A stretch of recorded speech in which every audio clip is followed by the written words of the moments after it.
Hello and welcome to Read Aloud 3, where it is you, me, and the Trinity. And we are reading today in the book of First Chronicles, chapter 8. I remember leaving off on chapter 7 and saying, we'll be back for chapter 8, the number of new beginnings. But seems like it was far longer ago than just yesterday. Did I miss a day? I really thought that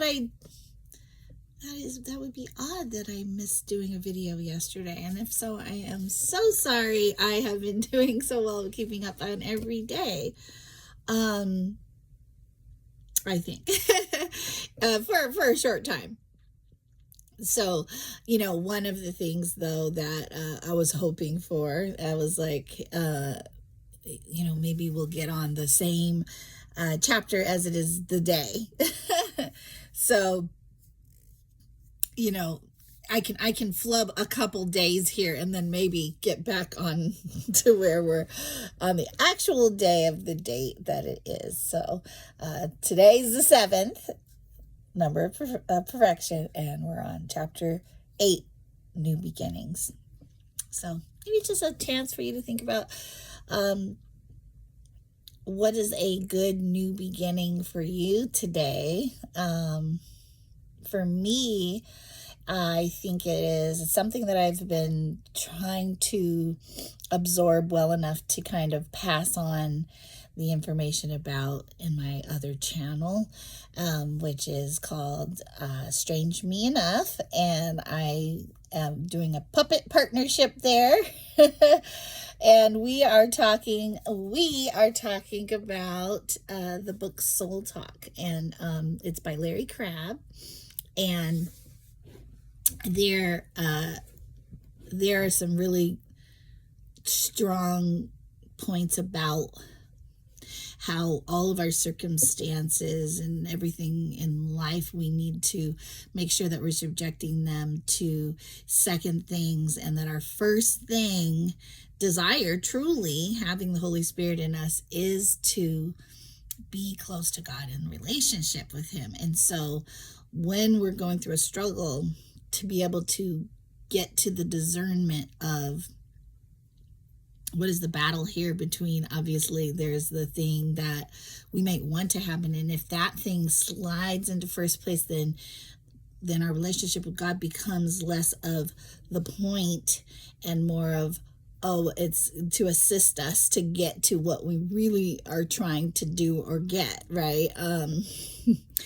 And we don't want to be in a relationship where we're trying to use God to do what we somehow think is more important than just that, than Him, in our knowing of Him, in our relationship with Him. And so I guess for me, new beginnings can just be, I'm going through some kind of trial that I'm like, why is this happening, as far as like, you're doing the best that you can, and then it's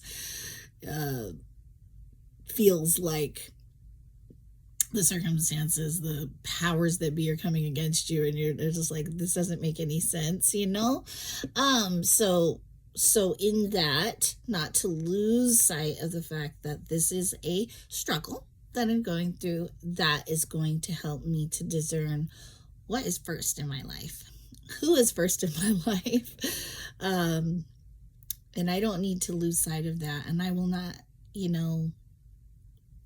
somehow make God take second and help me to get these things accomplished. And I'm just going to remember that He is my number one, and I'm always going to try to discern that when I'm struggling and when I'm not. That would be nice too, to be not struggling, but also be thinking on that. So just keeping that first and foremost. So I hope that makes sense.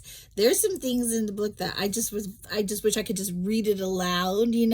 I started to actually on this channel before, but then I realized I didn't really have the rights to that. So I'm trying to absorb the lessons as best as I can, sometimes doing a lot of lengthy quoting, but not reading excerpts and long portions and reading through the book as I was at first. So that's what I'm doing on my other channel, just to let you know if you're interested in that type of a sharing of that material.